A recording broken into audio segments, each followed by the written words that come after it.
এটা কিন্তু ভাঙা নয়, তুই খেয়েছিস কিন্তু ভাই ফোটা সন্দেশ। 1 2 3 4 5 6 7 8 9 10 11 বাবা, আমার তো আরেকটা দিদি থাকলে তারও ডিশ দিয়ে দিতি।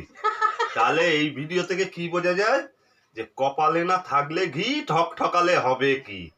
তা যাই হোক, মিষ্টিগুলো পছন্দ হয়েছে? আরে এত মিষ্টি খাওয়া যায় নাকি? এমনি পছন্দ হয়েছে, একদম সব খাবি। আর এই যে আমার ভাইয়ের গিফট দেখে নাও, আমি খুলেই দেখিয়ে দিচ্ছি। আর দেখানোর কি আছে? এই দেখো, 3টে পাত্তি পেয়েছি। আর তোমার হচ্ছে এবারে এই যে তার সাথে এইটা, তার সাথে ছেলেরও হয়ে গেছে। এবারে হচ্ছে কালী পুজোয় অনেক ঘুরেছি। কিরম ঘুরলি কালী পুজোয়? দারুণ দারুণ। আজকেও আছে, কালকেও বলেছিল আমার একটু বাজারে যাওয়ার দরকার ছিল। এর জন্য নালে এবারে আরেকটা টিপ অপূর্ণ ছিল, সেটা হচ্ছে বারাসাত যাওয়া, সেটাও প্ল্যান করেছিলাম। আমার হয়নি সত্যি কথা। আজকের ভাইফোঁটা, আমার বাজারে যাওয়ার একটু দরকার ছিল। তোমরা অনেকেই জানো আগের দিন হয়ে ওঠে না, সেই জন্যই গেছি আমি বাজারে, এদেরকে অনেক কিছু মিথ্যে বলে গেছি। আজকে অবশ্যই আবার যাব। আর শুধু তাই না, ও আরেকটা কথা বোধহয় মিস করছে, গতকালে এদের অ্যানিভার্সারি ছিল, সেই অ্যানিভার্সারি খাওয়াটা কিন্তু আমাদের হয়ে গেছে খাওয়া কালকে রাত্রে। এবার কি খাইছিস রে বাবু? ঠিক আছে, ও বলতে হবে না, এবারে ভিডিও ক্লোজ করব।